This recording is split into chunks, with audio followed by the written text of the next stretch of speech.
He will continue to make this riding proud, and he will continue to build Alberta to be the place that we all chose to live, to raise our families, and to look to the future.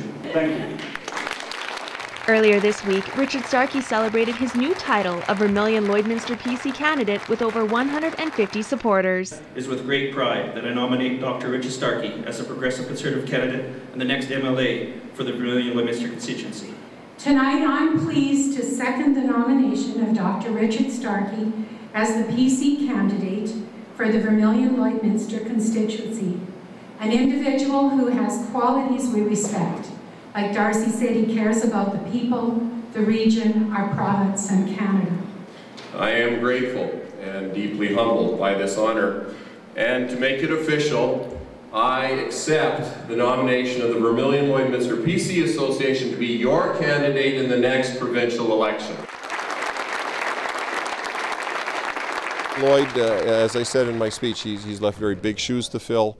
And you know, in terms of you know, where we're going with things, we have to continue to support, you know, some of the areas that I touched on in my speech. I mean, healthcare is a big concern. Wherever I go in the community, healthcare, care for seniors, housing for seniors, big concerns. I mean, our population is aging.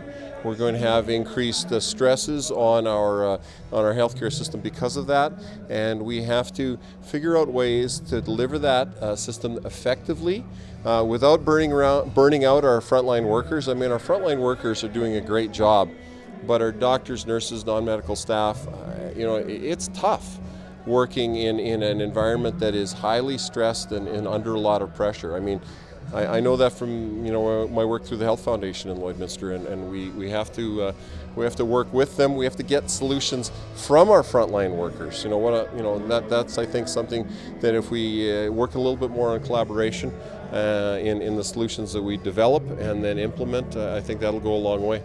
I know what some of you are thinking. You're saying, Richard, you're naive. Richard, you're too idealistic. To provide effective representation for the constituency is first and foremost. I mean, you have to be able to take the concerns of your constituents forward and articulate them effectively. And that means listening, and it means knowing who to talk to, and it means knowing how to talk to people. And you know, that's one of the tricks in political life, and certainly again I hearken to Don Mazankowski. I mean, Don had friends in, you know, in the civil service, in the media, you know, bureaucrats, people on the opposition, because you need to work cooperatively. Politics is not a one-man show. Politics is a team sport, and you know, you can get a lot further ahead, you know, just by cooperating with people. I mean, I've done that throughout my veterinary career, and I don't think things will change if I move on with my political career. I want to help chart the course of our Alberta. Well, we are, you know, pulling out all the stops in terms of social media, in terms of just, you know, just going to people and discussing the issues and trying to make people understand why it's important. I mean, elections in the democratic process, that's the route that we've chosen in this country as to how we make our decisions and how we choose those who govern. And it is a tragedy when there's a detachment, when there's a separation between those who are governed and those who govern. That's a problem. I mean, there has to be engagement there, and you know, I think, you know, you have to convince people that it does make a difference, that it's important that they go and vote, but not just vote, but that they inform themselves, that they get the information before the vote. And you know, part of that means not talking down at people, but talking with people and listening.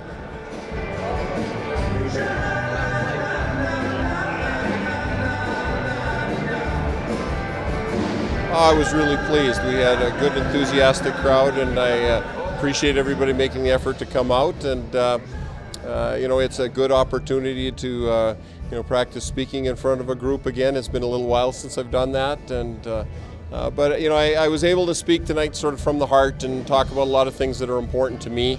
You know, as the campaign moves on, I'm sure we'll move more into issue-based discussions. But for tonight, I thought it was important that people kind of understood where I'm coming from and what are the things that motivate me as I'm going into this position, because you know, you have to get to know your representatives, and by doing this, hopefully they have that chance.